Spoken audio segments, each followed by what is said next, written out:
إمام ترمذي الشمائل النبي جينا شو حديث كعب ابن مالك سأل عن أبيه شديقر دار الحديث سأل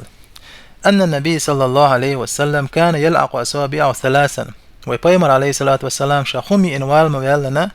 شي قبل بقاتان تنبيش خلا بيمرو نان بيلغ حجوش بول بيلغ يقير بيلغ إسخون بيلغ زيوش خلا سو قبل تنبيش خلا بيمرو صلى الله عليه وسلم تاق إمام مسلم استويت من حديث أنس بن مالك حديث دوير أن رسول الله صلى الله عليه وسلم كان إذا أكل طعاما لعق أصابعه ثلاثا شا يوم ينوالش بيمر عليه الصلاة والسلام قبل قد أنبير آل تاق بيمر آل إذا سقطت لقمة أحدكم نقاسا شيوش اليوم وحي جهلات فليمت عنها الأذى تتأحى تشبو حاقلل تشبو جيل سيومنتي يا تنيخ يوجل تتير إذا يقلش بابا يمرو تتيو جل تسووه ما دا يقلش وليأكلها تولتا يوم دا يقلش آل بيمرو ولا يدعها للشيطان شيطان وحا يتا ما يتلش يزال تويست آيتن اليوم شيطان يسشو يرتون دليل دو تولتا أبو أنس بن مالكو وأمرنا نسلت القصعة إشت بيمر عليه الصلاة والسلام تويق أمر دور كاتشا يسن الخما إذا تندات أني أولر تويق بيمر أبو أنس بن مالكو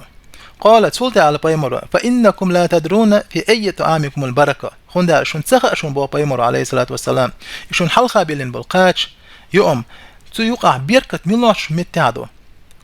اش يوقش يوحن قاتش يشلشلو بيركت يا بلغش تعديسين شون داخل يشلشلو بيركت يا وحي وجون شون داخل يشلشلو بيركت يا بوخ يسن كات بوخا يسن شون داخل يشلشلو بيركت قالت تقال مش ناخ الله بيركت بوشن معن خدو السر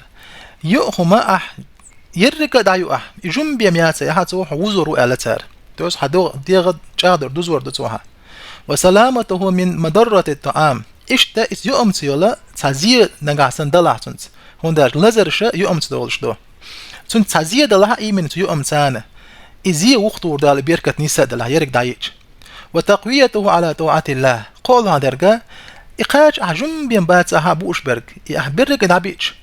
تو الله متأخر تيها جاق بيروح الله تويس حلين خويلها غيل ولا خويلها وسوزن ويستر خويلها اخير داس فيس الله عبادة تيتر دوح وقتو هيرك دايو ايش ما عندي اخن ايل مشناخ